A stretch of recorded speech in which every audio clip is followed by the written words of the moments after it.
bonté divine vient de toi, Seigneur. Et nous sommes heureux d'être dans ta présence. Nous sommes heureux de te célébrer ce soir. Parce que nous savons, oh, que tout nous vient de toi, Seigneur. Et en toi, il n'y a point de changement, ni donc de variation. Alléluia, alléluia. Disons, je célébrerai, oh, le nom du Seigneur. Chaque jour, le nom du Seigneur. Alléluia, je célébrerai. Alléluia, je célébrerai. Alléluia, et j'acclamerai. Chaque jour, j'acclamerai. Tous ses bienfaits, ses miracles, sa santé, je l'acclamerai, je l'acclamerai, je l'acclamerai. Alléluia, au-dessus de tout, j'élèverai, j'élèverai, j'élèverai, oh, j'élèverai, Jésus, je t'élèverai, j'élèverai le nom du Seigneur. Alléluia, il en est digne notre Dieu. Et nous nous réjouissons dans ton nom. Nous nous réjouissons, disons-le, je me réjouis. Je me réjouis dans le nom du Seigneur. Oh oui, je me confie. Je me confie dans le nom du Seigneur. Avec toi, je lève les mains. Je lève les mains dans le nom du Seigneur. Oh oui, je danse de joie. Je danse de joie dans le nom du Seigneur. Oui, je me réjouis, je me réjouis. Je me réjouis dans le nom du Seigneur. Oh oui, et je me confie. Je me confie dans le nom du Seigneur. Et oh, j'élève les mains.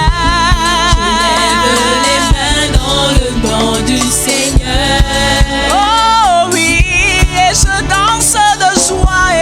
Je danse de joie dans le nom du Seigneur. Je célébrerai le nom de celui que mon cœur aime. Oh oui, oui, je bénirai le nom de mon Sauveur. je célébrerai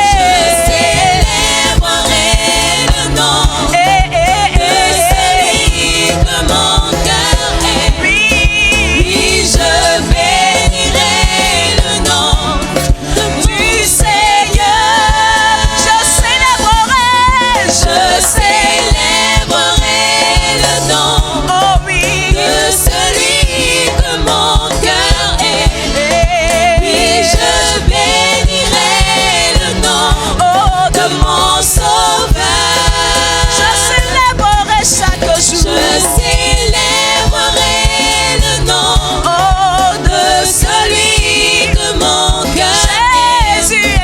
Oui, je bénirai le nom Oh du Seigneur. je célébrerai le nom du Seigneur. Jésus, Je célébrerai le nom du Seigneur. Je célébrerai le nom du Seigneur. Je célébrerai le nom du Seigneur. Je célébrerai le nom du Seigneur. Je célébrerai le nom du Seigneur. J'acclamerai oh oui, le nom du oui, Seigneur. j'acclamerai. Oh oui, j'acclamerai. Oui, j'acclamerai. Alléluia, alléluia, alléluia, alléluia, alléluia, le nom du Seigneur. Acclamons notre Dieu. Alléluia, alléluia, alléluia, alléluia. Gloire à toi, Seigneur Jésus. Oui, élevons le nom de notre Dieu ce soir. Élève ta voix. Et rends-lui grâce ce soir. Nous voulons te célébrer, notre Dieu. Nous voulons te célébrer, Seigneur Jésus. Nous voulons élever le nom de Jésus. Nous voulons te célébrer ce soir. Seigneur Jésus, tu es notre Dieu. Merci, merci, merci, merci. Merci, merci, merci, merci. Alléluia, alléluia. À toi la gloire, notre Dieu, notre divin Maître. À toi la gloire, toi de qui nous sommes. Oh, grâce à toi, nous sommes la lumière de ce monde. Nous sommes la lumière de ce monde. Nous sommes la lumière de ce monde. Oh, Jésus, Jésus, Jésus, Jésus, Jésus, Jésus, Jésus. Point d'autre nom. Jésus, tu es le même hier, aujourd'hui, éternellement. Oh, alléluia. Alléluia. Oh,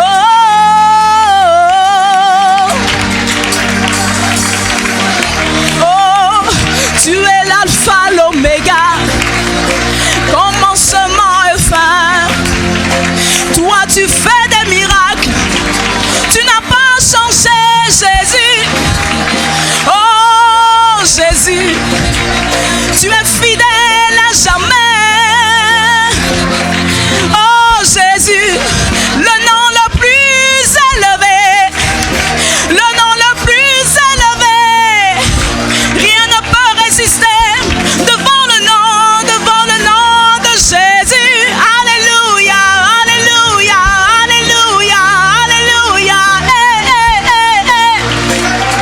Jésus, Jésus, Jésus, Jésus, Jésus, Jésus, Jésus, Jésus, Jésus.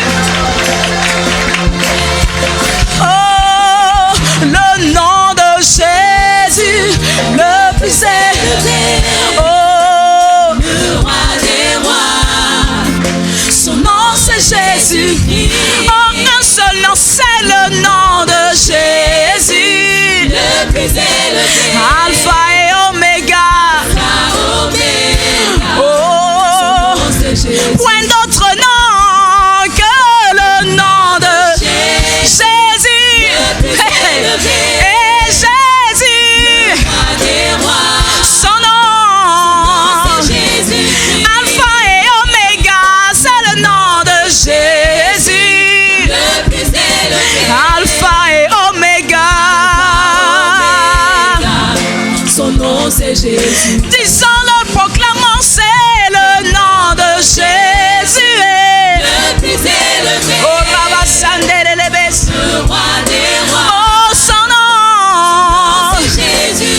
Point d'autre nom que le nom de Plus élevé, Alpha, Oméga. son nom c'est Jésus. Que ton nom, Redoutable, Seigneur, de tout l'univers. Oh oui, Seigneur, que ton nom. redoutable, Oh Seigneur, Seigneur, de tout l'univers. Oh oui, que ton nom est admirable. Oh Seigneur, de tout l'univers. Oh oui, ton nom est glorieux. Oh Seigneur, de tout l'univers. Oh, ton nom est grand. Ton nom est fort. En ton nom. Nous sommes sauvés. C'est le nom de Jésus.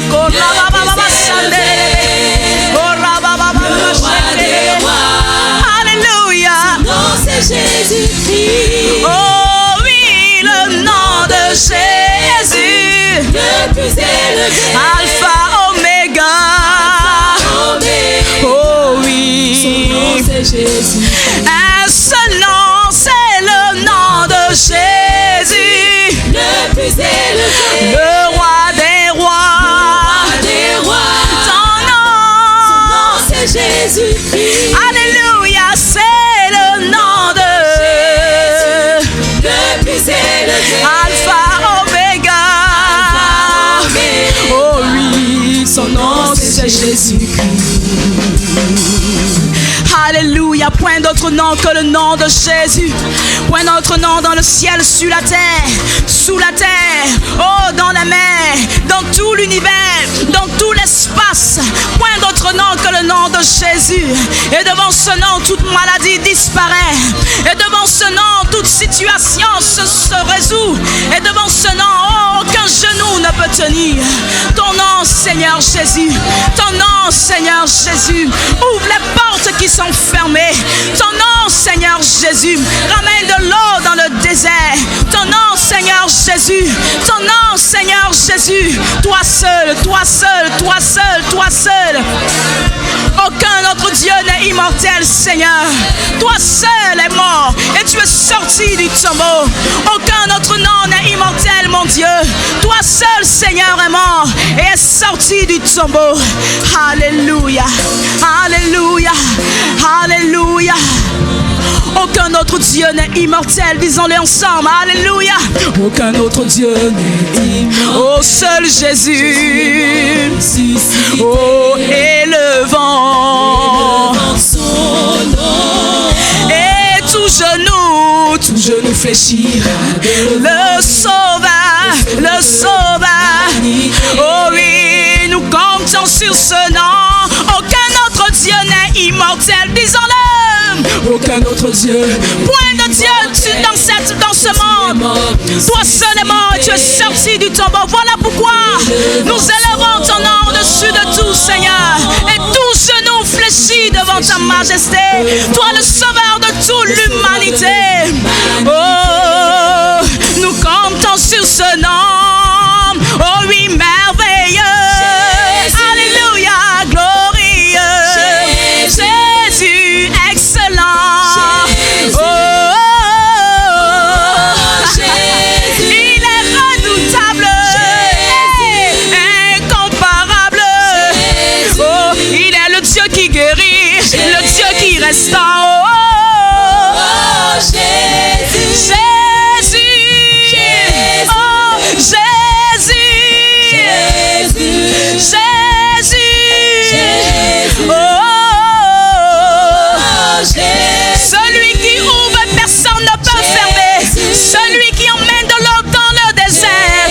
Celui qui fait lever le soleil. Oh, tout genou fléchit devant lui.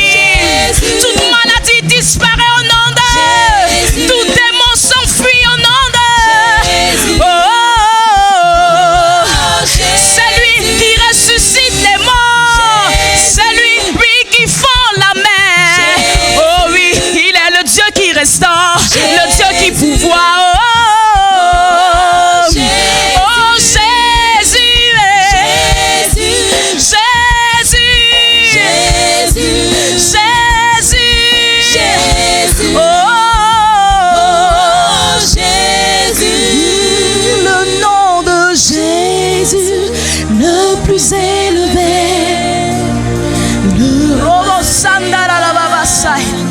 Un seul nom, Jésus-Christ, le nom de Jésus. Oh, un seul nom, c'est le nom de Jésus. Nous élevons ton Saint-Nom, nous proclamons ton Saint-Nom, nous acclamons ton Saint-Nom, nous exaltons ton Saint-Nom. Toi seul peux faire ces choses grandes et glorieuses. Toi seul peux faire ces choses admirables. Toi seul est le Dieu incomparable. Toi seul est le Dieu qui fait des prodiges. Toi seul est le Dieu qui est capable de restaurer nos âmes. Toi seul est celui qui est le gardien de nos âmes par excellence. Seigneur Jésus, nous dépendons dépendons de toi. Alléluia. Ta majesté nous fait du bien. Ta royauté nous fait du bien. Tu es le Dieu bon et excellent. Tu es le Dieu sage et magnifique. Nous sommes heureux de t'appartenir, Seigneur Jésus. Nous sommes heureux de t'appartenir, Seigneur Jésus. Nous proclamons que tu es Dieu. Nous proclamons que tu es Dieu. Nous proclamons que tu es Dieu. Nous proclamons que tu es Dieu. Point d'autre nom, Seigneur. Point d'autre nom. Point d'autre nom dans tout l'univers. Point d'autre nom, Seigneur Jésus. Tu es l'alpha, tu es l'oméga. Oh Jésus. À seulement prononcer ton nom et nous avons la victoire. Oh, lorsque nous prononçons le nom de Jésus. Alléluia, gloire à ton Saint-Nom. Gloire à ton Saint-Nom, Dieu redoutable. Gloire à ton Saint-Nom, Dieu incomparable. Gloire à ton Saint-Nom, Dieu admirable. Oui, tu es admirable. Toi seul fais des choses glorieuses parce que tu es glorieux. Oui, tu passes et tes pas versent l'abondance. Oh Seigneur, tes pas versent l'abondance parce que tu es le Dieu de l'abondance. Tu es le Dieu d'abondance. Oui, tu es le Dieu, tu fais toutes choses en abondance. Tu fais toutes choses en abondance. Lorsque tu donnes la vie, tu la donnes en abondance. Lorsque tu donnes la paix, tu la donnes en abondance. Lorsque tu donnes la santé, tu la donnes en abondance. Parce que tu es le Dieu d'abondance. Tu es le Dieu d'excellence. Tu es le Dieu d'excellence, Seigneur Jésus. Et tout ce que tu fais, tu le fais à merveille. Tout ce que tu fais, tu le fais excellemment bien. Tout ce que tu fais, tu le fais, Seigneur, sans faute. Parce que tu es le Dieu d'excellence. Seigneur Jésus, oh, point de Dieu, aucun autre Dieu dans ce monde ne peut oser s'égaler à toi. Oh, personne dans ce monde ne peut oser s'égaler à toi. Seigneur Jésus, tu es unique. Tu es unique en ta personne, unique en ta divinité, unique, Seigneur, unique en ta royauté, unique en ta seigneurie. Toi seul est Seigneur, toi seul est Seigneur, toi seul est Seigneur. Et nous honorons ta présence ce soir. Nous honorons ta présence ce soir. Nous honorons ta présence ce soir, Seigneur. Nous honorons ta présence ce soir. C'est toi qui nous as appelés en ce lieu. C'est toi qui nous as attirés en ce lieu. Oh, quelle grâce, quel amour, quel honneur que tu nous fais. Quel privilège d'être dans ta présence. Quel privilège d'être dans ta présence. Quel privilège, quel privilège, quel privilège. Alléluia. Alléluia. Alléluia. Toi seul est digne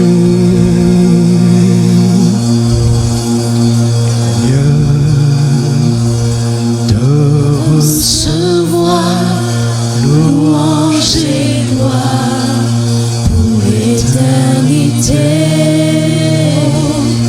Toi seul est digne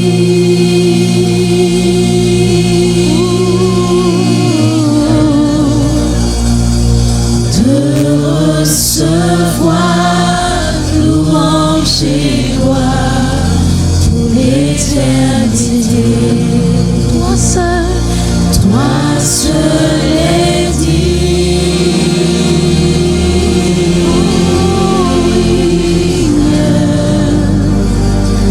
de recevoir louange et gloire pour l'éternité. Toi seul est digne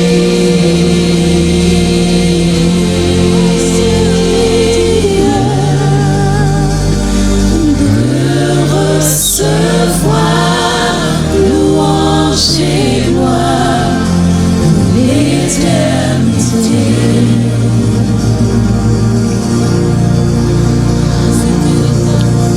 Dans ta présence, je me tiens.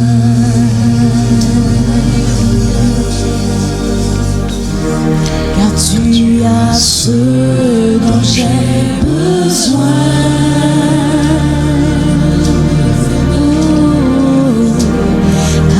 La vie et le bonheur.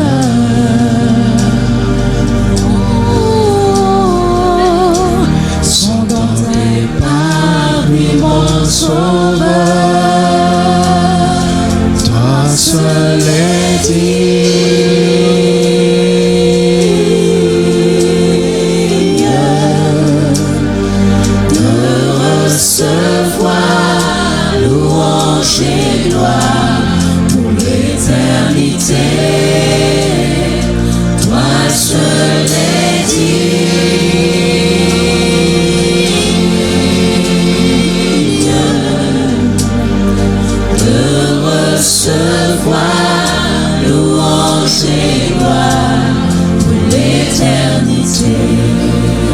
Dans ta présence, je me tiens. Dans ta présence, je me tiens. Tu as tout ce dont j'ai besoin.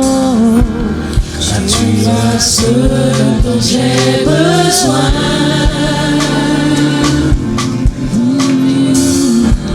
La joie, la vie et le bonheur sont dans tes pas, vie mon sauveur. Toi seul est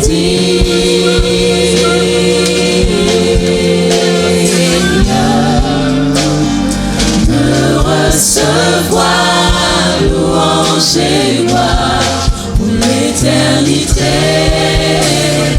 Toi seul est digne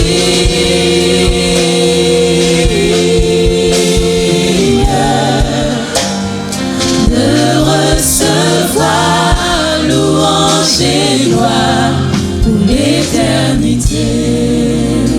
Adorons-le en esprit. Alléluia. Interebo sharadadada. Yamrindorobo sikrantara gentere.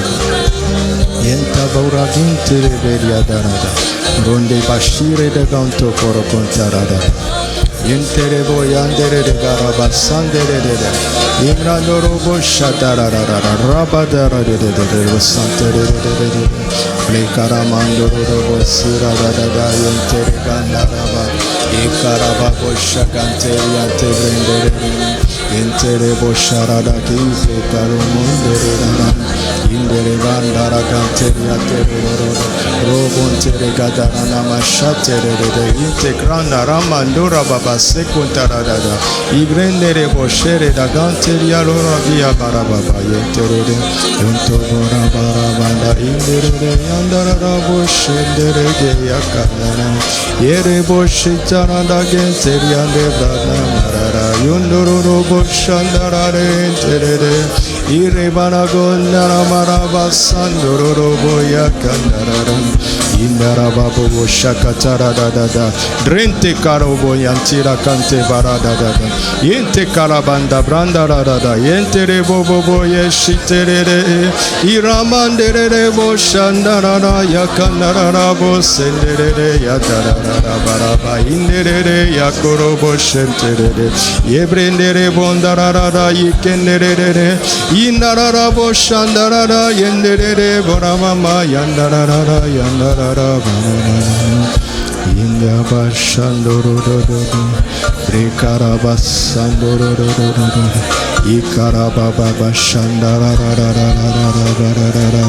Yente korakira mana nenderere Yendere baya shandara ya korobo shenderere Irebandana baya kontoro dogonte krada baragirere ya sandara yandere Yondoro kobo sherere gentere ya karababa Yenderere yerere yarara yerere yarara O Rama yerere yandara gante bosharara yendere gantre yakite brayon toro boshataramande yekentere bondarara irandandene yakorobo boshakataramandara yendere banara yatoro do boshadarara indara baragonde yadara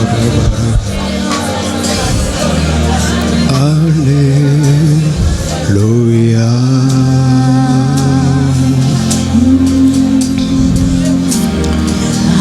Alléluia.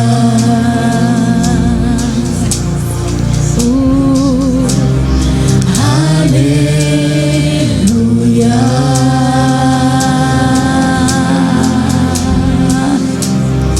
Alléluia.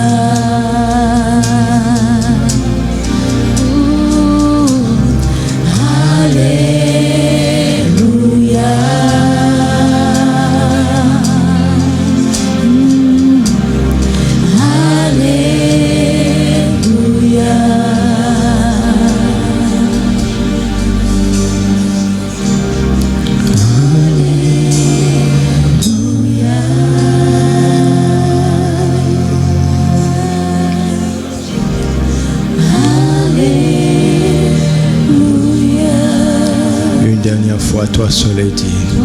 Toi seul est digne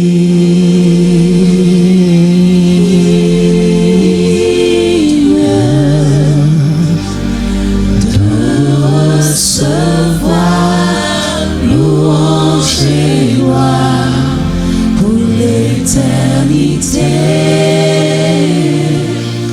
Toi seul est digne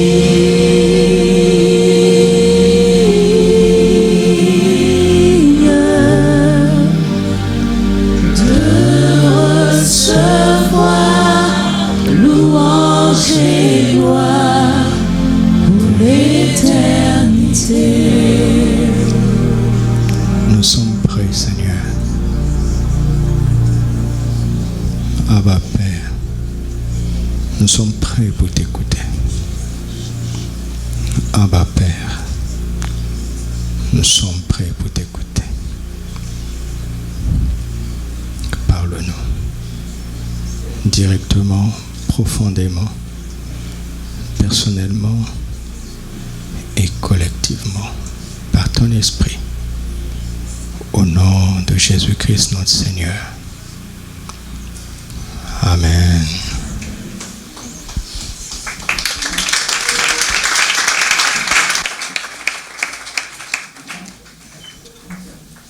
Alléluia. Alléluia. Gloire à Dieu. Bonsoir à tout le monde.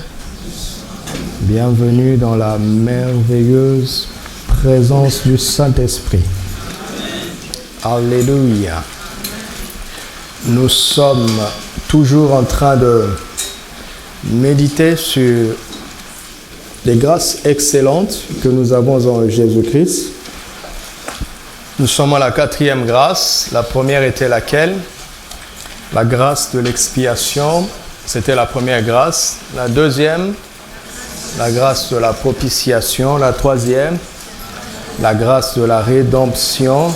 Maintenant, nous parlons de la grâce de l'adoption.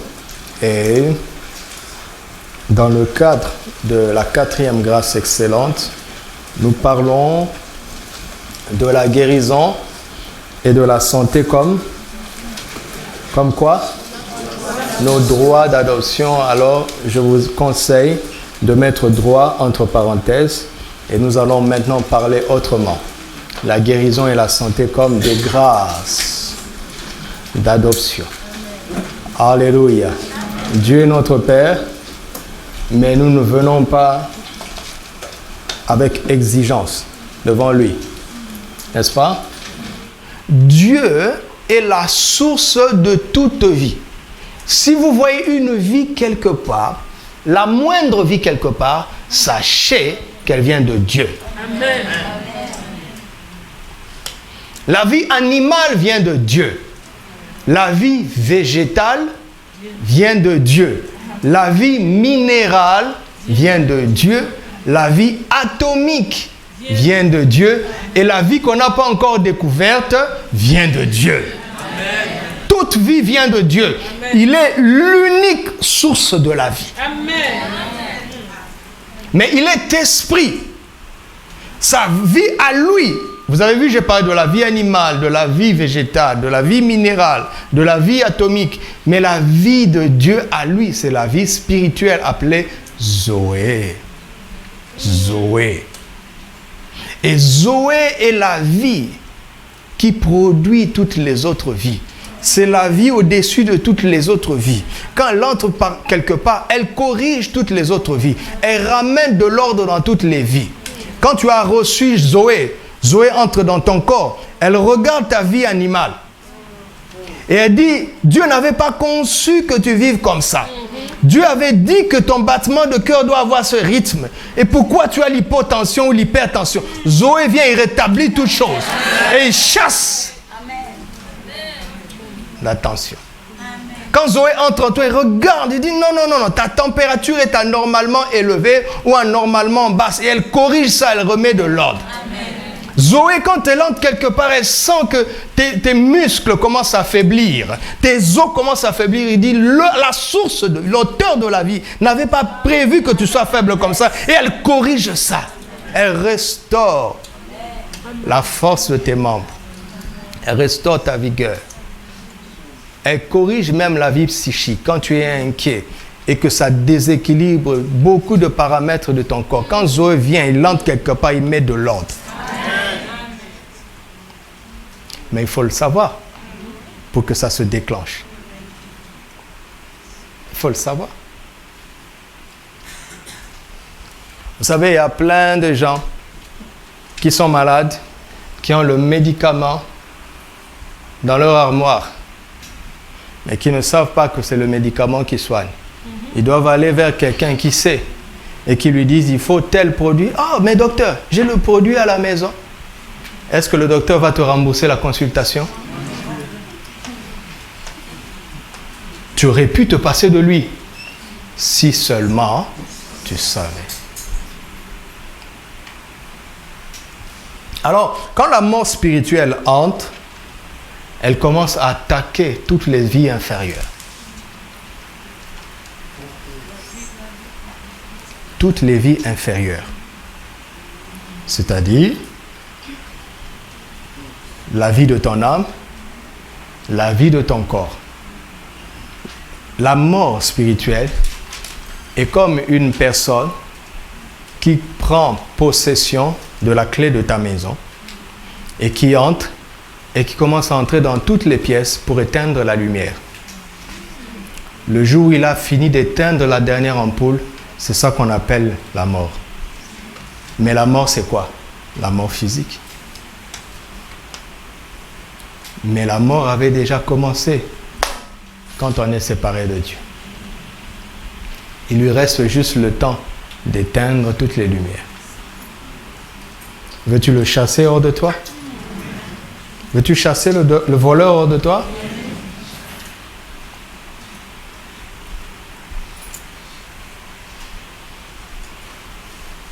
Écoutez-moi, on meurt finalement physiquement parce qu'on a goûté à la mort spirituelle. Sans le péché originel, l'homme ne mourrait jamais. Vous imaginez? On existerait et Adam serait aussi en vie sur terre. Dieu n'avait pas prévu que l'homme meure. D'ailleurs, jusqu'aujourd'hui, il ne faut pas avoir fait de grandes études. Cultivez-vous simplement, lisez. Tout le monde dit unanimement que le corps de l'homme n'avait pas été créé pour mourir.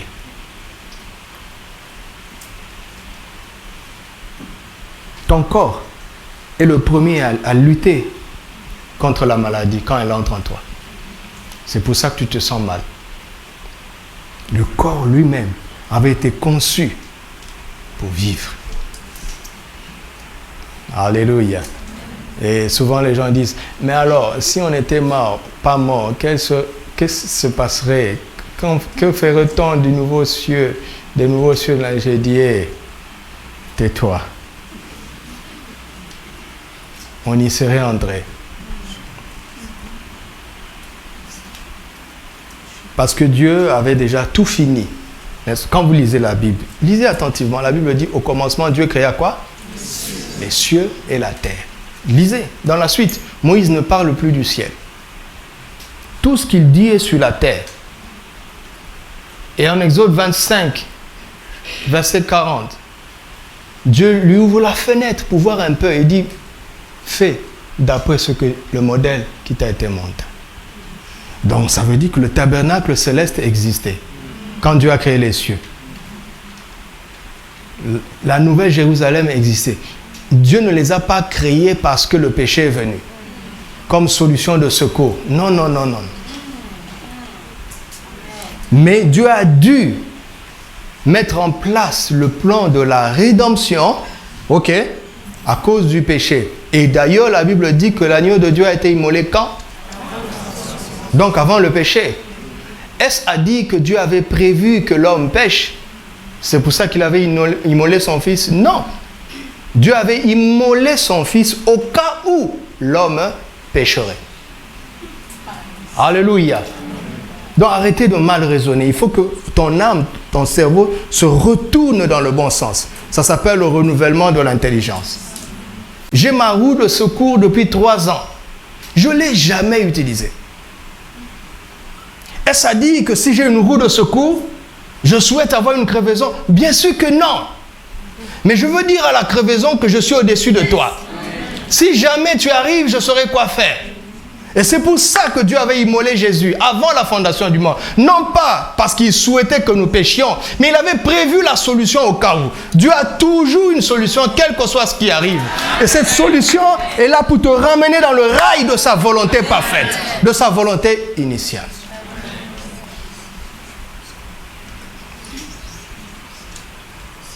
Vous m'entendez? Si je n'avais pas reçu Jésus, peut-être que je serais déjà mort. Ou bien si j'étais encore en vie, je finirais par décliner. Mais maintenant que j'ai reçu Jésus, qu'est-ce que je dois faire? Zoé est revenu, non? Alors, moi et le Saint-Esprit, nous allons rallumer les pièces qui ont été éteintes à cause du péché avant que je ne connaisse Jésus. Donc, toutes les lampes des domaines de ma vie doivent rester allumées. Et vous me dites, donc, pasteur, tu ne mourras pas? Non, bien sûr que non. Je ne mourrai pas. Est-ce qu'il y a quelqu'un qui croit en Jésus? Jésus a dit, celui qui me suit, celui qui croit en moi, ne mourra point. Et il précise, il ajoute ensuite, vivra quand bien même il serait mort. Voici mon projet. J'ai un projet de ne jamais mourir, mais de rendre l'esprit à mon Père et de lui dire, Père, je remets mon esprit entre tes mains. J'ai achevé la course. J'ai combattu le bon combat. Autrement dit, si la mort vient frapper à ma porte, si un accident vient frapper à ma porte, si une contagion vient frapper à ma porte, je lui dirai, va-t'en, je n'ai pas encore fini mon boulot. Je n'ai pas fini, donc je ne partirai pas. Lisez Philippiens, Paul dit, j'ai le désir de m'en aller vers le Seigneur, ce qui serait le meilleur. Mais pour vous, je dois rester encore un peu. Il dit, Paul, qu'est-ce qui ne va pas avec toi? Il dit, mais j'ai autorité sur la mort. Regardez-moi, j'ai connu des naufrages, des dangers, des calamités. Mais je suis là pourquoi? Parce que je suis au-dessus de ça. Amen. Celui qui est en moi est plus grand que celui qui est dans ce monde. Je puis tout par celui qui me fortifie. On l'a lapidé. On l'a jeté dehors, hors du village. Le gars s'est réveillé. Il est rentré dans le même village. Il dit, oh, le fantôme de Paul est venu. Ce n'est pas le fantôme. Ne meurs pas avant le temps. N'accepte pas de mourir avant le temps. Et en attendant de partir, n'accepte aucune faiblesse qui t'empêche de faire ce que Dieu a prévu que tu fasses. Aucune faiblesse physique, aucune faiblesse intellectuelle, aucune faiblesse émotionnelle, aucune faiblesse financière, aucune faiblesse. Active Zoé que tu as déjà reçu. Laisse couler les fleuves de vie. Rallume toutes les pièces de ta chambre. Ramène la lumière car tu as autorité. On doit comprendre très bien cet ennemi intégré en nous qui est la chair. La maturité va nous aider. La lumière des Écritures va nous aider. La connaissance de la vérité va nous affranchir. Pourquoi? Parce que cette chose que la Bible appelle la chair est là pour te pousser à aimer exactement ce qui va te détruire et à détester exactement ce qui va te faire du bien. Vous m'entendez? La chair va te pousser à préférer l'excès de sucre qu'à son absence ou à sa modération.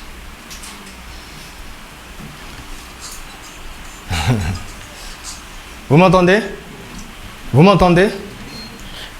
Tu dois te comprendre. Si tu aimes trop la viande, tu m'entends? Et tu dois écouter ça. Si tu aimes trop la viande, sache que c'est ton côté charnel. Parce que l'excès, l'abus de la viande va diminuer ta durée de vie sur terre. être spirituel, ce n'est pas commencer à manifester les dons spirituels. Ça, c'est être charismatique. Il y a une nuance, d'accord? Nous devons évoluer dans la précision de la parole de Dieu, de la pensée de Dieu. Être charismatique, c'est bien. Et c'est important, d'accord? C'est très important. Dieu fasse que tout le monde ici soit charismatique. Très charismatique. Mais être charismatique, ce n'est pas être spirituel. L'église la plus charismatique de la Bible, c'était l'église de Corinthe. Mais même dans cette église, Paul dit au chapitre 1er qu'il ne leur manque aucun don. Mais Paul a dû venir expliquer c'est quoi les dons spirituels. Lisez les autres épîtres. Paul n'a pas eu besoin de leur expliquer quels sont les dons spirituels. Ils n'en avaient pas besoin. Ils n'avaient pas besoin d'explication. Bon, ça va, c'est un autre sujet. Mais dans cette église charismatique de Corinthe, il y avait tellement d'abus. Ils étaient très charnels. Charismatiques, mais charnels. C'est là où on trouvait tous les mots. Tous les mots les plus bizarres. C'est là-bas.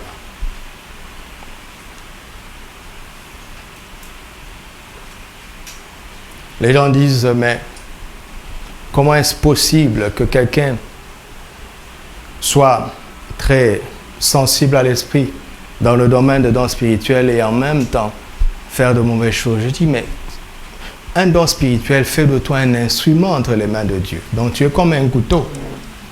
D'accord? Que le Saint-Esprit utilise pour couper. D'accord?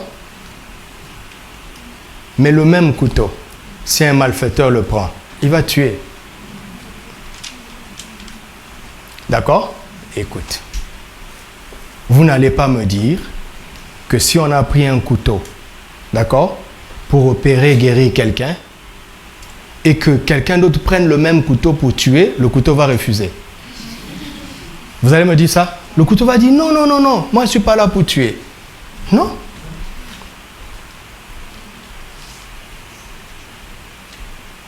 Si tu as cru aux dons spirituels, cela te donne la grâce d'être disponible entre les mains du Saint-Esprit pour faire du bien. Mais si tu es charnel, cela te fait courir le risque de te disposer au diable pour faire du mal. Donc les deux peuvent aller ensemble. Mais celui qui est spirituel, il va être un bon charismatique. Mais celui qui est charnel, il peut être charismatique tout en étant bizarre. Vous avez compris? Donc la cause, ce qui pousse aux actes de péché, vous trouvez ça dans Romains 7, Paul dit, mais le bien que je veux faire, je ne le fais pas. Le mal que je veux faire, le mal que je ne veux pas faire, c'est ce que je fais. Misérable que je suis, qui me délivrera?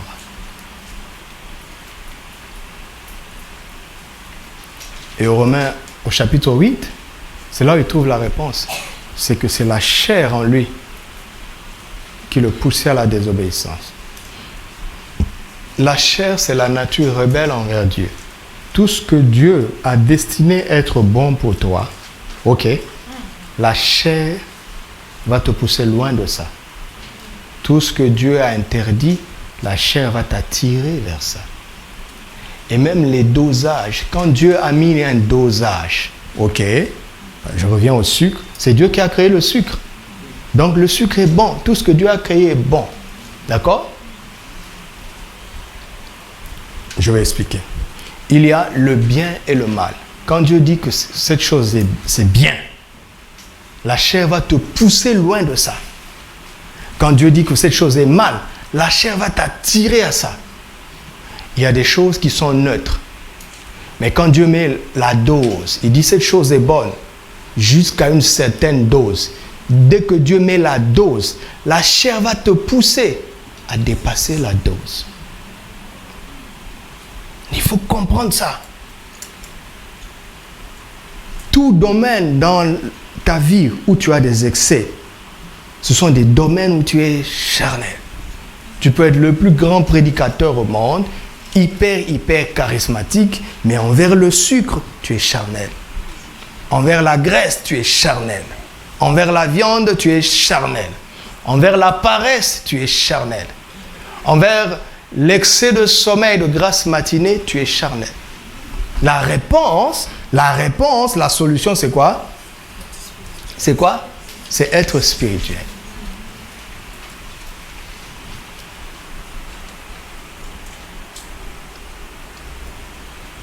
Est-ce que quelqu'un dit Amen ce soir? Amen.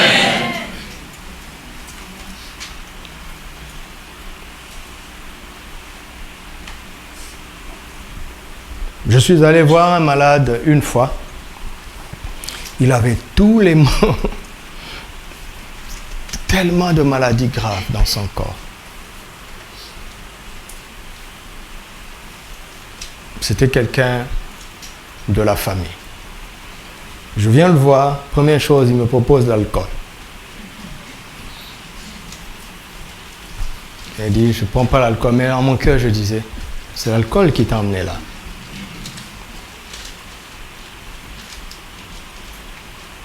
S'il avait été sobre, ses reins seraient en bonne santé.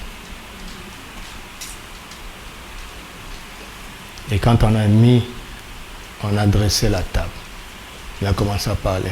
Le médecin m'a dit, je dois doser, mais bon. Sa femme me dit, parle-lui. Je vais faire quoi? C'est un vieux. S'il avait été modéré en matière de nourriture, ses reins seraient en bonne santé. Vous m'entendez?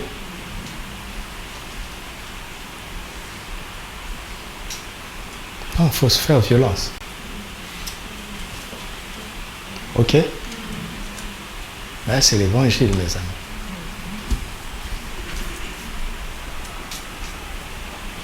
Alors, mais nous allons lire les passages afin que, par notre foi aux Écritures, la puissance de Dieu puisse nous donner la force de nous comporter comme Dieu a prévu. La longévité est une science. Il y a des choses à savoir, à maîtriser, à accepter, à adopter dans la vie. C'est une science. Les humains l'ont approché jusqu'à un certain niveau. Mais dans les Écritures, tout est détaillé. Mais il y a certaines exigences dans les Écritures. Certaines exigences au niveau de la santé pour lesquelles, sans le Saint-Esprit, on ne peut pas y arriver. Vous m'entendez? Par exemple, si tu mets 10 carreaux de sucre dans une tasse, tu auras du mal, n'est-ce pas, à diminuer. Mais tu peux croire que le Saint-Esprit va te donner la capacité? Non? Si tu fais excès de piment, il y a des gens, ils prennent tellement du piment qu'il a bousillé toutes les papilles de sa langue. Sans piment, il ne sent même plus le goût de la nourriture. Regardez-moi, ne baissez pas la tête. Ne baissez pas la tête. C'est l'évangile. Déjà, ta langue est endommagée. C'est ce que tu ne sais pas. Mais est-ce que le Saint-Esprit peut ressusciter tes papilles? Amen. Mais oui. Amen. Comment vous croyez qu'il peut ressusciter un mort et il ne peut pas ressusciter tes papilles? Mais il ne va pas les ressusciter pour que tu les tues au repas du soir.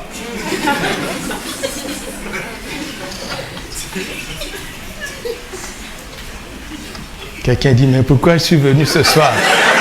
C'est pour être béni. Il y a des gens qui font excès d'épices.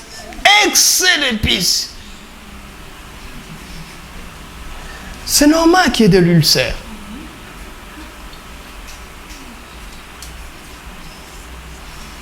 Dernièrement, maman a fait une expérience. Ils ont bouilli le mouton, la viande de mouton, dans la cocotte. Mes amis, le gras qu'on a retiré, l'eau, quand l'eau s'est condensée, Le gras était épais comme ça. Je vous assure, épais comme ça. Et l'Esprit m'a dit, s'ils avaient avalé ça, c'est ça qu'il y aurait dans leurs intestins. Mais ça va boucher la tuyauterie. Ça va boucher la tuyauterie.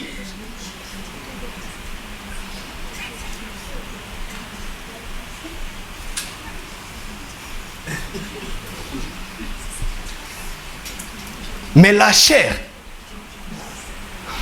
tu sais, quand la nourriture assaisonnée de saleté, de poussière et d'odeur de caniveau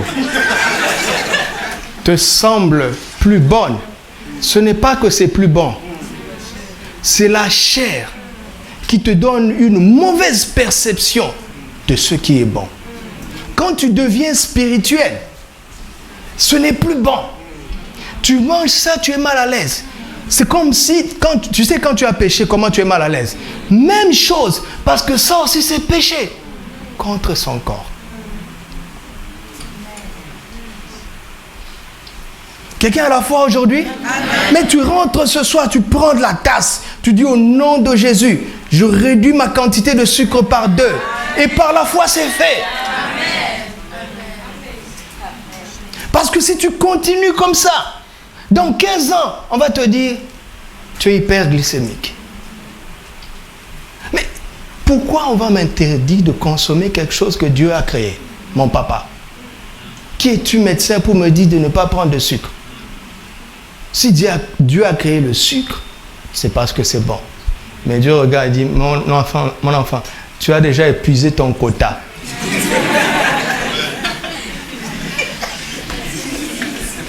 Tu as épuisé ton quota?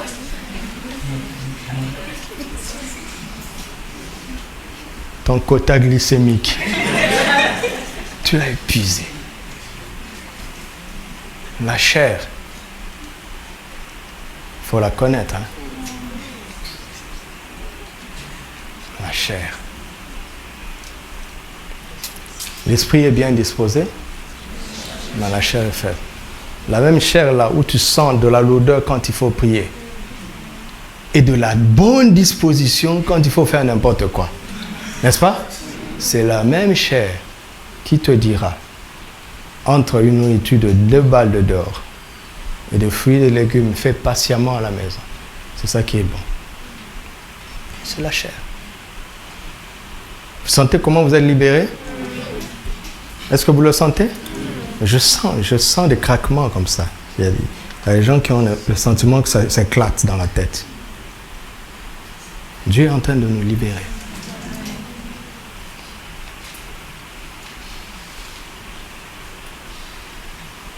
Être spirituel, c'est magnifique.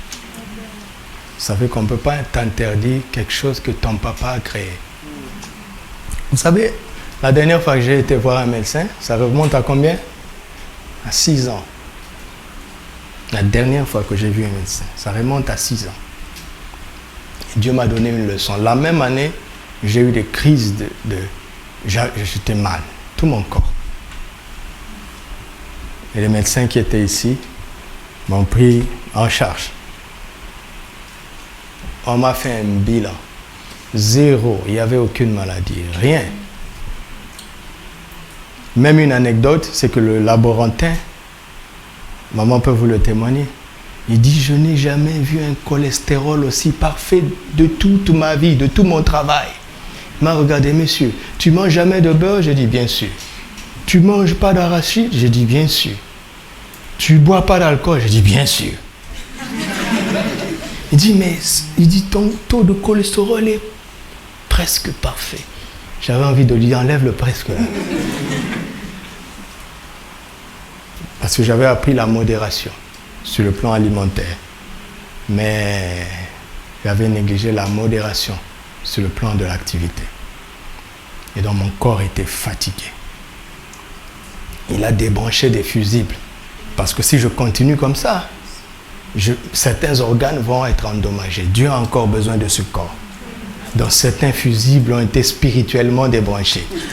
C'est pour ça que naturellement, il n'y avait aucune cause. après une semaine où les médecins m'ont trimballé en vain, ou même on a dépensé de l'argent avec des examens. Je suis rentré. Un jour, j'étais tellement fatigué que je ne pouvais pas me tenir debout. Même quand je m'asseyais, je ne me sentais pas bien. Donc, j'étais allongé. Alors, je n'avais pas appris à prier en étant couché. C'était impossible. Pour moi, Dieu ne va pas m'écouter. Mais ce jour-là, je n'avais pas de choix. Je ne peux même pas m'asseoir. Alors, j'ai essayé de prier parce que vous imaginez, donc pendant une semaine, je ne priais pas. Puisque pour moi, pour prier, je dois être soit assis, soit à genoux, soit en train de marcher. Donc, je commençais à parler au Seigneur de ma situation. Et je me suis rendu compte que quand je lui parlais, je me sentais mieux. Alors, j'ai repris ma communion en étant allongé. Et c'est là où le Saint-Esprit m'a expliqué que c'était simplement l'épuisement. Donc j'ai retenu une leçon. J'ai commencé à veiller sur moi dans le domaine de l'épuisement. Mais il y avait certaines épices que je tolérais, mais que mon corps, mon être étant devenu spirituel, n'acceptait plus. Donc un autre fusible a été débranché. J'ai commencé à avoir des douleurs sur les côtés, des douleurs persistantes. On est encore allé voir un médecin. Et le médecin, c'était un interniste, enfin il a fait la médecine interne, mais en Allemagne, et il a été logé gratuitement durant tout son cursus par les frères catholiques. Donc quand il a appris que j'étais pasteur, il m'a fait l'échographie gratuitement, par reconnaissance à mes cousins catholiques. Que Dieu les bénisse. Parce que les symptômes, dès j'ai donné les symptômes, il a eu peur. Échographie rapidement, quand il a vu, il a dit, ah, Dieu merci, ton rein est en bonne santé. Et puis il a regardé, il m'a dit, écoute, il y a juste certains gaz qui se sont entassés dans tes estomacs, voici, évite ceci, évite les épices, mais ça j'étais d'accord. Après il m'a dit, il a cité un certain nombre de fruits que je ne dois plus jamais consommer. Et il m'a dit de ne plus jamais boire des sodas. J'ai dit soda, hein? Je n'ai pas cité de marque. Comme ça, personne ne va m'accuser. Donc j'ai respecté tout ça. Il m'a donné un peu de charbon, ça a dégagé, tout allait mieux. Mais moi, ne plus prendre de fruits. Le soda qu'un homme a créé, d'accord. Mais le fruit que mon papa a créé, et non. 2 semaines plus tard, je me suis levé. On a acheté ces fruits. J'ai imposé les mains. Je dis au nom de Jésus, tu ne me feras plus jamais mal. Et je l'ai consommé jusqu'aujourd'hui. Bye bye les médecins depuis 6 ans. Donc j'enregistre. Vous voyez, tu dois enregistrer. À chaque découverte d'une cause et administration du traitement, enregistre. Change ton style de vie. Il se peut que tu n'aies plus jamais besoin de revenir voir un médecin dans ce domaine. Enregistre. Mais la chair va te pousser à aimer exactement ce qui va te nuire. Vous m'entendez? Alléluia. Alors, quelle est la solution? La solution, ce serait quoi? La cause 3, c'est quoi? Les péchés ou bien la nature charnelle. La solution serait quoi? Logiquement, c'est être spirituel, mais pour que ça ne soit pas vague, la solution, notez, c'est la vie et la marche par la foi. Ok? Parce qu'un homme spirituel vit et il marche par la foi. Je vais l'expliquer. Ok? Ok. Maintenant, on va commencer notre message. Non, je vais donner des versets pour étayer tout ça, parce que j'ai fini. Mais je fais la moitié du chemin. Lisons maintenant les Écritures. Luc, chapitre 5, 17 à 26.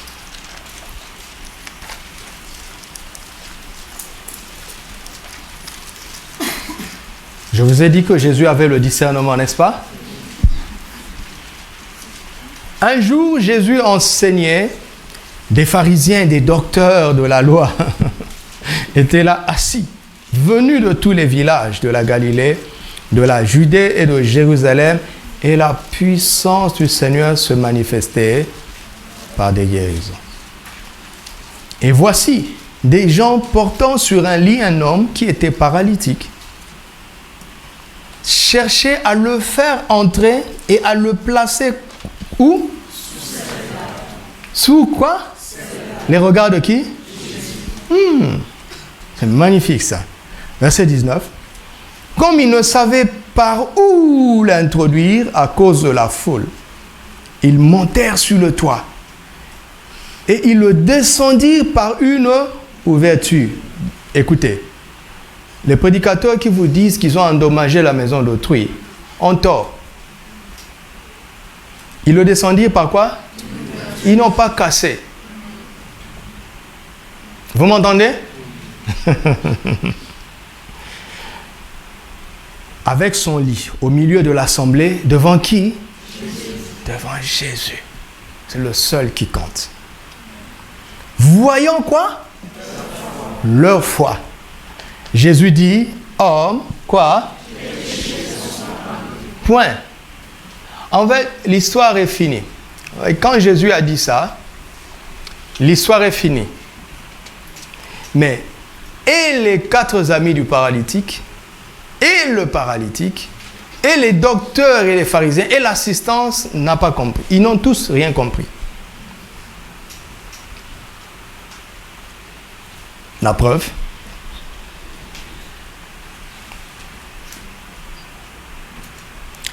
Verset 21. Les scribes et les pharisiens se mirent à raisonner et à dire, qui est celui-ci qui profère des blasphèmes?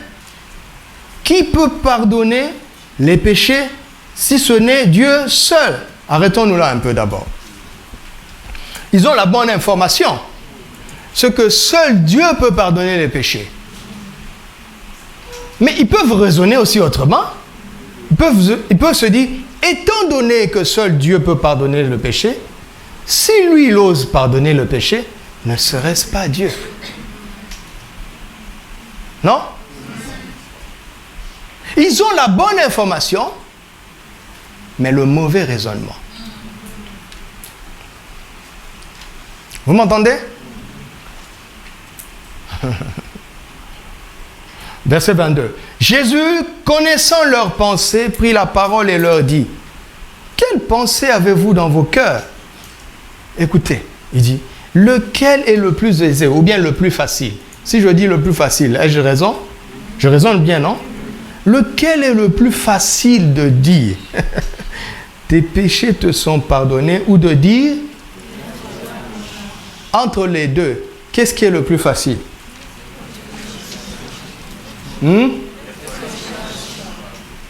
Pardon?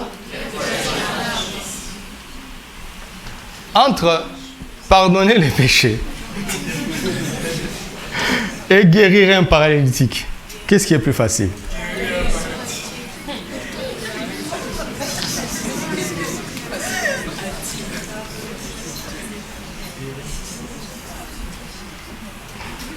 Verset 24. Devoir trouver la réponse vous-même. Verset 24. Or, afin que vous sachiez que le Fils de l'homme a où? Sur la terre. Le Dieu qui pardonnait du haut des cieux, qui exauçait du haut des cieux, est descendu pour faire la même chose à partir de la terre, à travers Jésus. Or, afin que vous sachiez que le Fils de l'homme a sur la terre le pouvoir de pardonner les péchés, vous voyez au pluriel, n'est-ce pas? Parce que le péché, c'est la nouvelle naissance. Écoute, le péché originel n'a pas besoin de pardon. D'accord? Dieu ne pardonne pas ça. Et il ne pardonnera jamais ça. C'est pour ça que le vieil homme a été crucifié. Vous entendez? Écoutez. ça ne sert à rien de faire confesser quelqu'un ses péchés s'il n'est pas né de nouveau. Vous entendez? Ça ne sert à rien. Parce que l'usine a produit le péché, va reproduire encore. Ce qu'il faut, c'est de fermer d'abord l'usine. Ça s'appelle la nouvelle naissance. Le péché originaire, Dieu ne pardonne pas le péché originaire. Il ne pardonne pas ça. D'accord? Mais il nous donne l'occasion de naître de nouveau. Donc de devenir une nouvelle créature. Maintenant, la nouvelle créature, Dieu pardonne les péchés, les actes. Si nous confessons nos péchés, il est comment? Fidèle et juste. Pour nous pardonner toute iniquité. Il dit, je te l'ordonne, dit-il au paralytique, lève-toi, prends ton lit et va dans ta maison. Donc, Jésus est en train de dire que la guérison du paralytique est la preuve que ses péchés sont pardonnés. Pourquoi? Parce que ce mal était causé par ses péchés. Il y a des actes qu'il a commis qui ont amené ça. Ok? Jésus avait le discernement de ce problème. N'allez pas penser que tous les paralytiques sont paralytiques parce qu'ils ont péché. Ok? Non, c'est pas ça. Mais celui-ci, son mal, sa maladie, était causée par ses péchés. Dieu sait quel péché il a commis pour que ça affecte sa santé. Ça affecte ses membres. Mais, regarde, si quelqu'un a commis un péché, d'accord, et il a contracté le sida, est-ce que Dieu peut lui pardonner ce péché? Alors, si le sida est entré par ce péché-là, et si Dieu a pardonné ce péché, qu'est-ce qui se passe? Le sida doit sortir. Mais regardez, le problème, c'est que quand Jésus a dit tes péchés te sont pardonnés, même le paralytique n'avait pas compris l'implication. Sinon, il se serait levé et il n'y aurait pas de débat. Jésus a dû expliciter.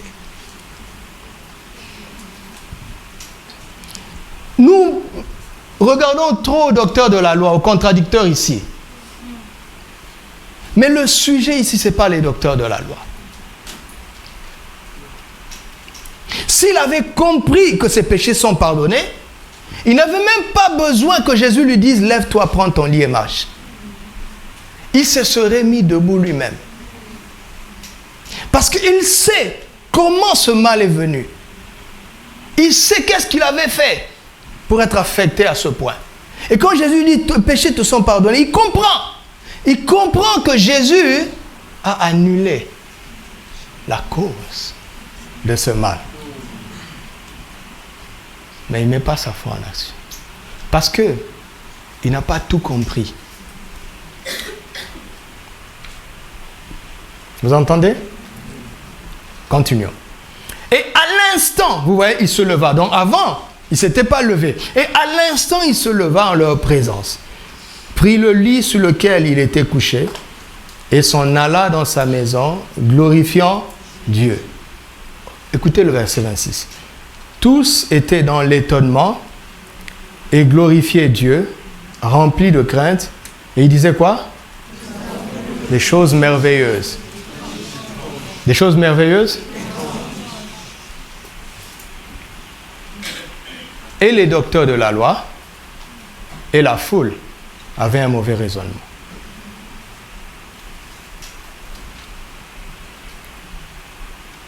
Une chose aussi merveilleuse, eux ils disent que c'est étrange. Alors que Jésus dit, mais c'est la norme. Lequel est le plus aisé? Dans le royaume. D'accord? Que les paralytiques se lèvent. C'est la norme, c'est pas étrange. Ce qui est étrange, c'est que les paralytiques ne se lèvent pas. Je parle de nous là. Écoute, personne ici ne doute que Dieu est bon, qu'il est miséricordieux. Donc c'est étrange que les maladies causées par les péchés persistent. Alors qu'après avoir confessé, il nous a pardonné et nous sommes sûrs qu'il nous a pardonné. Donc c'est étrange que ces maladies persistent. Vous entendez? Là je parle à quelqu'un, il y a quelques-uns. Il y a quelques-uns qui ont des problèmes, ils savent d'où ça vient. Et ils savent, parce qu'ils sont assis ici, ils savent qu'ils sont pardonnés. Le Seigneur est venu te donner une information supplémentaire. Ce mal n'existe plus. Mets ta foi en action. Alléluia.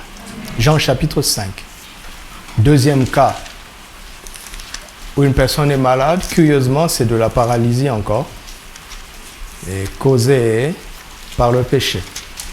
Vous connaissez l'histoire, n'est-ce pas? Dans la piscine de Bethesda. Allons-y directement au verset 6. Parce que la piscine de Bethesda, ça veut dire quoi, Bethesda? Ça veut dire quoi? Vous ne savez pas? Bethsaïda ou Bethesda. Vous ne savez pas? Ashuma Sabi.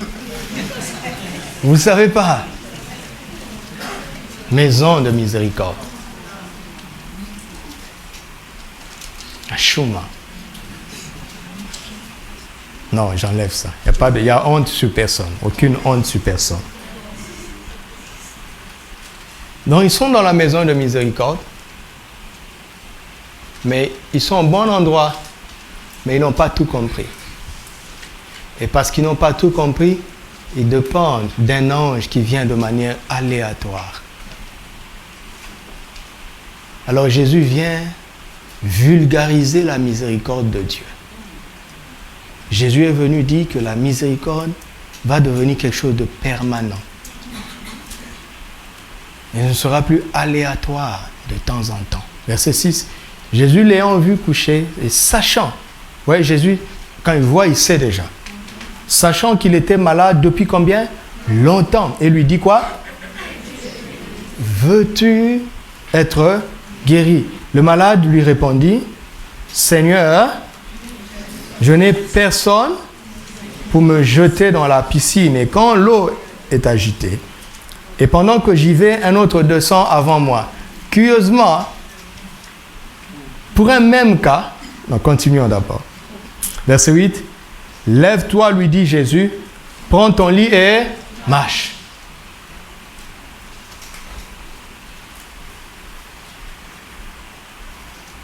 Verset 14.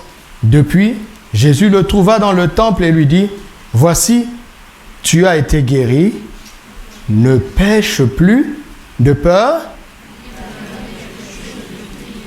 Donc, sa maladie était causée par quoi? Par le péché. Il y a un acte qu'il avait commis qui a provoqué ça.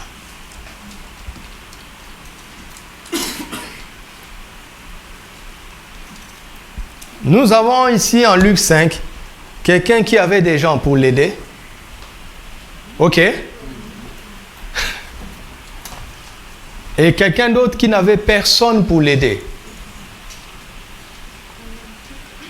Ok. Quand Jésus sait qu'il y a des gens pour t'aider à venir dans sa présence, il va rester là où il est. Parce qu'il sait qu'ils vont t'emmener là. Quand il voit qu'il n'y a personne pour t'aider, il va venir à toi. Amen. Parce que il faut que tu sois guéri. C'est ça son but. C'est ça qui fait battre son cœur. Quelqu'un reçoit ça? Donc nous devons regarder à Jésus. S'il sait qu'on doit nous aider, il va toucher ces gens-là. S'il voit qu'il n'y a personne pour nous aider, il va venir nous trouver. Qu'importe, nous regardons à Jésus. Vivez comme ça, que ce soit votre réflexe. Devant n'importe quel besoin, pensez d'abord à Jésus. Amen. Il y a un problème dans l'église. C'est que quand les chrétiens ne vont pas bien, ils pensent d'abord aux médecins. Ils pensent d'abord aux médicaments. C'est pas bien. Prie d'abord.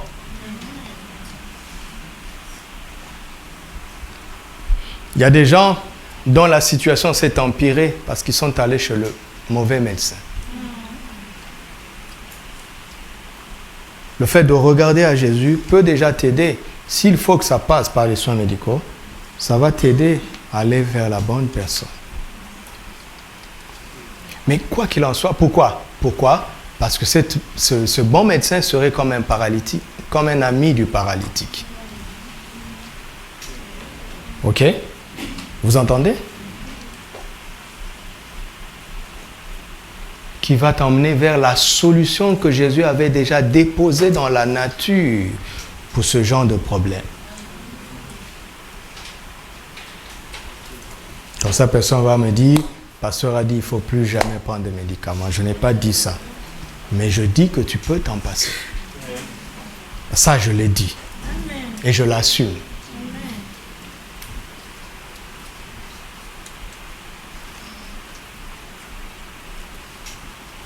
Voici les deux problèmes causés par le péché. Mais la dernière phrase de Jésus me touche beaucoup. Il dit, va et ne pêche plus. Quoi? De peur qu'il t'arrive quelque chose de pire. Donc il est en train de dire, va, ne refais plus ce que tu avais fait qui t'a emmené là. Parce que si tu recommences, ce qui va arriver sera pire. Et je vois souvent certains commentateurs de la Bible associent ça avec le passage où Jésus dit, lorsqu'un esprit méchant est chassé, il va dans les lieux arides, chercher du repos. S'il ne trouve pas, il revient, il trouve une maison balayée, vide, balayée propre, vide, et il rentre. Il prend cet esprit plus méchant, il entre, et la dernière condition est pire. Ça n'a rien à voir. Jésus n'a chassé aucun démon ici. Vous vous en êtes rendu compte? Il n'a chassé aucun démon. Mais nous allons voir, il y a des maladies qui sont causées par Satan lui-même, qui sont causées par les démons. On va le voir, ça c'est d'autres causes. Mais ici, Jésus n'a chassé aucun démon, donc cette association n'est pas juste. Mais si l'abus de sucre a produit ça, vous savez, une maladie par exemple comme le diabète, ça ne se guérit pas. Mais au nom de Jésus, sois guéri. Amen. Mais si tu refais l'abus du sucre, le diabète qui va récidiver sera pire. C'est ce que Jésus est en train de dire. Donc les deux causes sont liées. D'accord? Et les actes du péché qui produisent la maladie pour emmener vers la mort, et les habitudes de la chair qui poussent vers ces choses pour produire la maladie et la mort. Ok. Alors, informez-vous. S'il y a quelque chose qui te revient beaucoup dans ta santé, un mal qui revient beaucoup, va voir un médecin. Demande conseil. Au-delà du traitement, dis-lui comment je dois commencer à vivre. Absorbe les informations. D'accord? Pour ne pas que ça s'empire. Absorbe les informations. C'est ça la parole de Dieu. Informe-toi. Mais toujours est-il que par la puissance de Dieu, quand Jésus pardonne, s'il enlève la cause, la conséquence aussi doit déguerpir.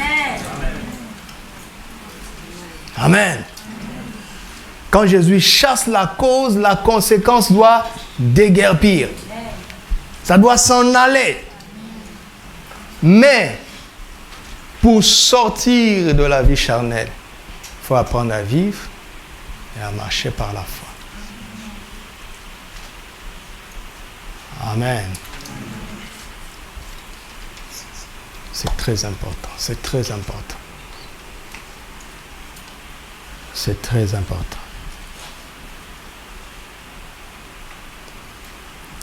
C'est très important.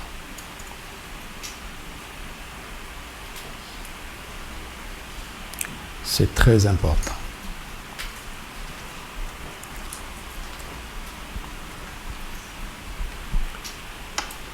La vie charnelle, les péchés, les actes de péché, peuvent emmener des maladies.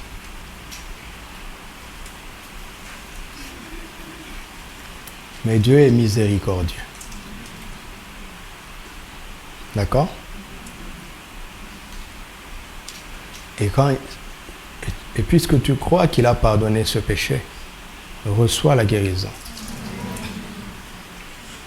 qui est une conséquence logique de ce pardon. Psaume 103. Regardons le psaume 103. Nous allons conclure. Psaume 103.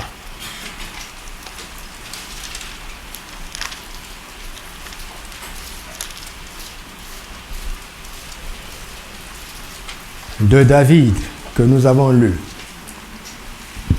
au début de la réunion. Mon âme bénit l'Éternel, que tout ce qui est en moi. Vous comprenez ça? C'est très important. Que tout ce qui est en moi bénisse son saint nom. Mon âme bénit l'Éternel et n'oublie aucun de ses bienfaits. Et il cite, c'est lui qui pardonne, qui guérit. Vous avez vu? Il y a une relation directe. Il y a une relation directe. Quand il a fini de faire ça, qu'est-ce qu'il fait? C'est lui qui délivre ta vie de la fosse, qui te couronne de bonté et de miséricorde. C'est lui qui rassasie de bien quoi? Qu'est-ce que ça veut dire? Ça veut dire quoi? Ça veut dire que celui que le Seigneur a pardonné, celui qui a reçu le pardon et la guérison est armé pour vivre longtemps. Cela implique qu'il doit avoir triomphé des choses pour lesquelles il avait eu besoin d'être pardonné et qui avaient produit des maladies. Verset 5, c'est lui qui rassasie de bien ta vieillesse et qui fait quoi? Voilà. Et même dans ta vieillesse, tu seras jeune. Amen. Dans ma vieillesse, je serai jeune. Amen. Verset 6. L'Éternel fait justice. Il fait droit à tous les opprimés. Il a manifesté quoi? Et quoi d'autre? À qui? Vous voyez, Dieu a deux comportements ici. Quand il a affaire aux enfants de l'Alliance, il leur manifeste quoi? Ses œuvres, ses actes prodigieux. Mais quand il a affaire aux matures, comme Moïse, il manifeste quoi? Ça veut dire quoi? Ses principes.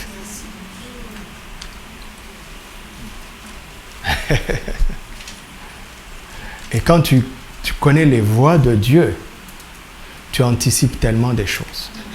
Vous savez comment Moïse est mort, n'est-ce pas? Vous savez comment il est mort? À 120 ans. Sa vue n'avait pas faibli. Il n'avait pas perdu sa vigueur. D'accord? Il n'est mort d'aucune maladie, d'aucun accident. Il a fallu qu'il accepte de partir. Parce qu'il connaissait les voies de Dieu.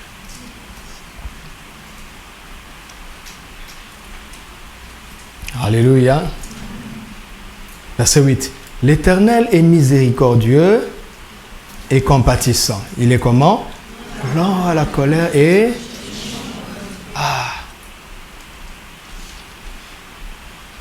Il ne conteste pas sans cesse. Il ne garde pas sa colère à toujours. Il ne nous traite pas selon quoi? Et il ne nous punit pas selon quoi? Voilà. Voilà. Raison de plus pour que tu te lèves et que tu dises à ce mal, sors. J'ai déjà reçu le pardon. Ne va pas écouter ceux qui vont te faire croire que tu subis les liens, les malédictions, les condamnations. Ils ne connaissent pas Dieu. Dieu est miséricordieux et compatissant. Quelqu'un m'a dit, pasteur, et si j'avais fait exprès? Je dis oui. Tu as des enfants? Il me dit oui. Tes enfants t'ont offensé expressément? Il me dit oui. Tu les as reniés? Il me dit bien sûr que non. Je me suis tué. Vous voyez comment il a répondu? Il dit bien sûr que non. J'avais envie de lui dire, donc tu penses être plus bon que Dieu, si aussi méchant que tu es. Il y a des gens qui disent, pasteur, quand je fais ça, j'étais vraiment chrétien. J'avais fait exprès. Je mérite ma peine. Alors il n'y a pas le psaume 103 dans ta Bible. Vous savez comment ça s'appelle? L'orgueil. Tu es orgueilleux. C'est difficile, n'est-ce pas, que quelqu'un te fasse du tort et que tu ne lui fasses rien. C'est embarrassant pour la personne, n'est-ce pas? Voilà, Dieu veut t'embarrasser aujourd'hui. Dieu dit, tu ne vas pas me rendre méchant comme toi. Même si tu récidives, tu m'entends? Je ne deviendrai pas méchant comme toi. Je refuse.